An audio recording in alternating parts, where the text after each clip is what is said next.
do, today we're only going to look at one function. We're not putting them together because today we are just learning to restrict the domain.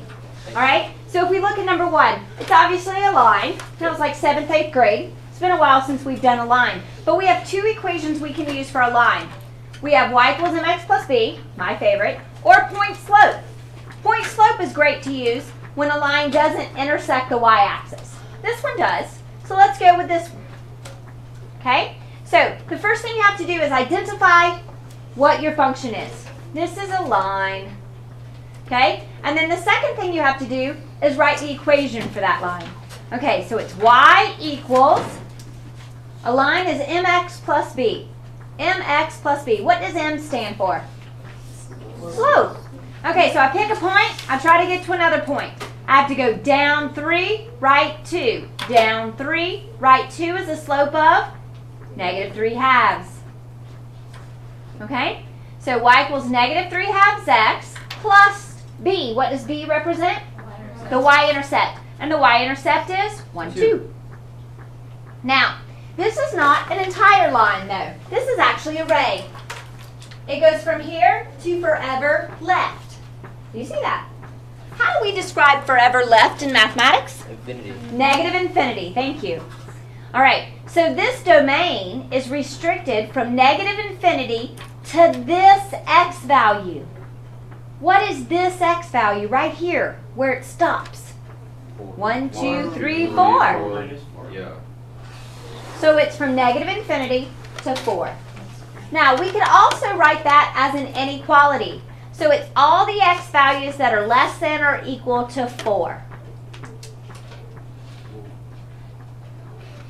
Okay? So you could write it as an interval or as an inequality. All right, let's take a look at number 2. Please identify the function. Line. Line. All right, so since it's a line, we would like to do this one, or if we do not see the y-intercept, we could go with this one. I don't see the y-intercept.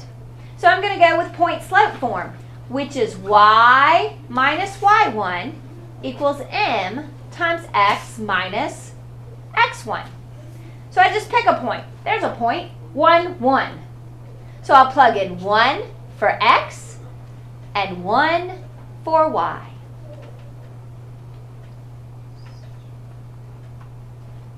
All right, and what is the slope of this little segment?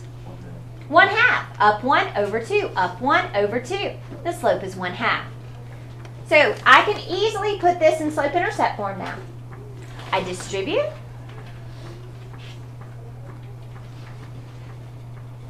And add 1. And my equation is y equals 1/2 x plus 1/2.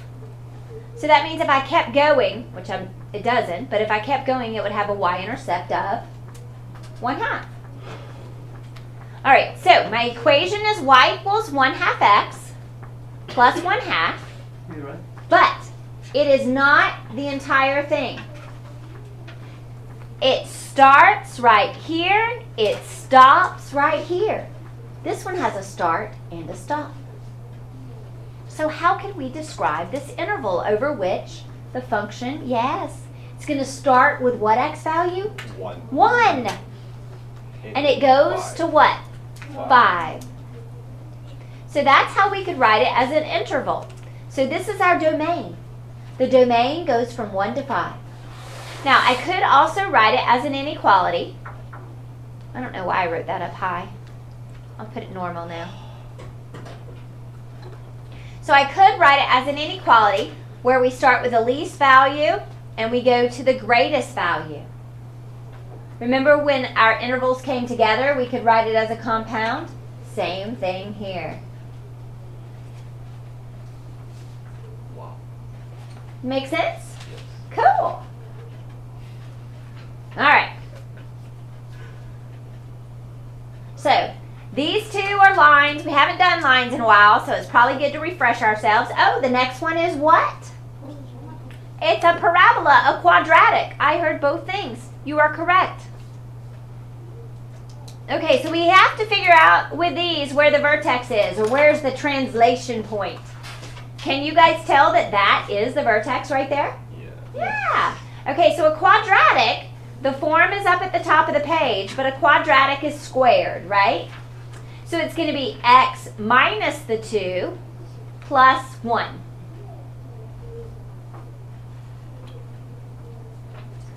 Okay, now last thing we have to do is check the moves to make sure they're normal moves. If I move 1, 1 squared is 1. If I move 2, 2 squared is 4. Those are normal moves. So do I need to put anything out in front? No. Not this time. Nope, I don't. Okay, so now let's do the domain. Okay, so what is the starting x value and the stopping x value? Where does it start? 0. 0. And where does it stop? 4. 4. So the domain is from 0 to 4, which I could write as the compound inequality. Like that. Do we have to write in compound inequality? You have to understand compound inequality. Yeah. On the quiz next Friday, I will accept this or this. Okay. Will we get bonus points on last time? Yeah. Do we get a bonus point? No, at this point, I just expect you to understand. Oh. Dang it. I just asked it. No, that's good. That's fair. Yes, you. Never hurts to ask. Good Well, try. that's not true. Sometimes it hurts. Good try. All right, what is this function? Identify the function. What do you think? Square root is correct. Square root. All right, so once we identify, then we write the equation. All right, so here's my translation point. There's that translation point. That is the point 1, 2, 3, 4, 1. So negative 4, 1. X plus 4. X plus 4 Minus 1. Plus 1. plus 1. Never mind. All right, so last thing we have to check, is it normal moves or have they been multiplied by something? So what is the square root of 1? 1. Oh, this one's 2. Hold on. What is the square root of 4? 2. Oh, this one's 4. It's by 4. So what did we multiply by? 2. We doubled them. 2. Okay? Now, let's state the domain. Let's see if there's a restricted domain. Okay, it's going to start right here. This is our start. But then it goes forever this way. Negative 4 to infinity. Negative 4 to infinity. Now, isn't that just the normal domain for square root? This one wasn't actually restricted. This is just normal. But that's all right. We can still write it.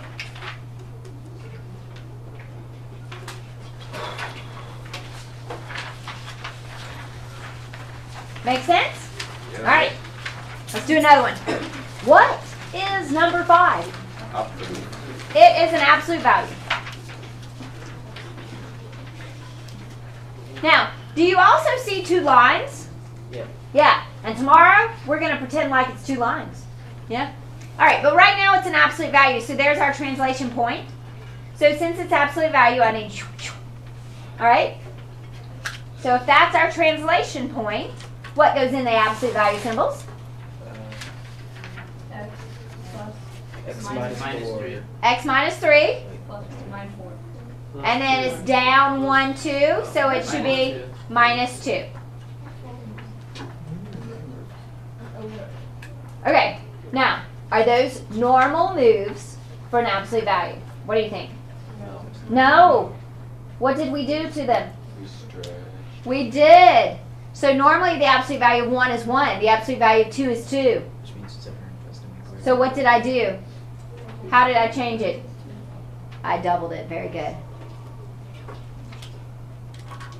What if this one opened down?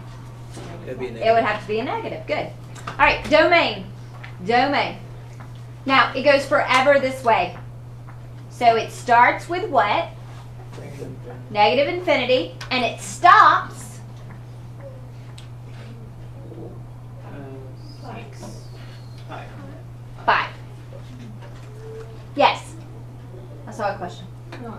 Oh, okay, you were just giving me the answer. Okay, so if we wrote this in inequality, it'd be x is less than or equal to 5. All right. The next one is which function? Cubic. It's Cubic. cubic. Oh, man. Cubic. So cubic goes up and down. Cubic goes up and down. And then cubed root goes left and right. This, I will tell you, this is the one we're going to get tripped up on. I will tell you. It happens that all the time. So this one goes up and down. So it's a cubic. All right. So where is the translation point? It's right here in the middle. There it is. So this would be Plus 1. +1 Minus 2. -2. Is it normal moves? It's negative. It's negative. 1/2. And it's 1/2. It's negative because we go right and down instead of right and up. And it's a half because we go right down a half. Right 2 instead of down 8, we go down 4. Okay, domain. Negative. Yes. 2 To 1. 1. Or x is less than or equal to 1. All right. So those are your examples. And the other 6 are your homework. Now, I don't want you to pack up. We have 7 minutes left, which is enough time to finish. It's enough time to finish. So I would like you to finish. Okay? If you have any questions, use that time to ask me questions.